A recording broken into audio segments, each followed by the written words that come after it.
William Hurt avait remporté l'Oscar du meilleur acteur en 1985, pour avoir joué un prisonnier gay, dans Kiss of the Speedy Woman, le baiser de la femme araignée. L'acteur américain est décédé dimanche 13 mars 2022, une semaine avant son 72e anniversaire, a fait savoir sa famille. Il avait eu une fille, Jeanne, avec Sandrine Bonner. C'est avec une grande tristesse que la famille Hurt pleure le décès de William Hurt, père bien-aimé et acteur oscarisé, le 13 mars 2022, une semaine avant son 72e anniversaire. Ce sont par ces mots que Will, le fils de William Hurt, a annoncé la mort de son père, dans un communiqué transmis à plusieurs médias américains. Il est décédé paisiblement, en famille, de cause naturelle, poursuit le document. Le défunt acteur était connu pour ses rôles dans des films aussi populaires que The Bichis, Les copains d'abord, et oscarisé pour le baiser de la femme araignée.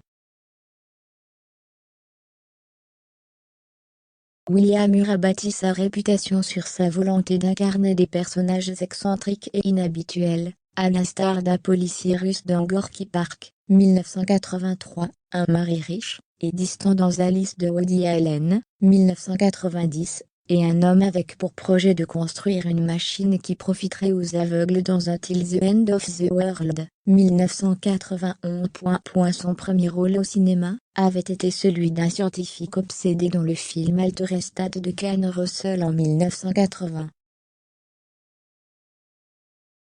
Son apparition aux côtés de Kathleen Turner, dans Body en 1981, avait fait de lui un sex symbole, et il a remporté l'Oscar du meilleur acteur en 1985, pour avoir joué un prisonnier gay, dans Kiss of the Speedy Woman. Né à Washington, le 20 mars 1950, il parcourt le monde pendant son enfance, accompagnant son père diplomate. Il fait des études théologiques avant d'intégrer la prestigieuse école d'art Juilliard School à New York. Malgré sa notoriété grandissante, William Hurt ne semblait pas à l'aise face au train de vie hollywoodien. « Je ne suis pas à l'aise avec tout ça. Je ne suis pas à l'aise à l'idée de marcher sur le tapis rouge en smoking, et de voir toutes les femmes, avec leurs seins remontés et tous les hommes habillés en pingouin, avait-il expliqué dans une interview. Une histoire d'amour, et une fille avec Sandrine Bonner. Sa vie privée était cependant très hollywoodienne.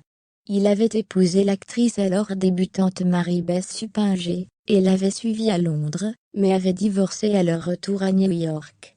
Il a eu un enfant, avec la danseuse de ballet Sandra Jennings, 2 autres lors d'un autre mariage, et une fille, Jeanne, avec l'actrice française Sandrine Bonner. En mai 2018, l'acteur s'était vu diagnostiquer un cancer de la prostate à un stade incurable.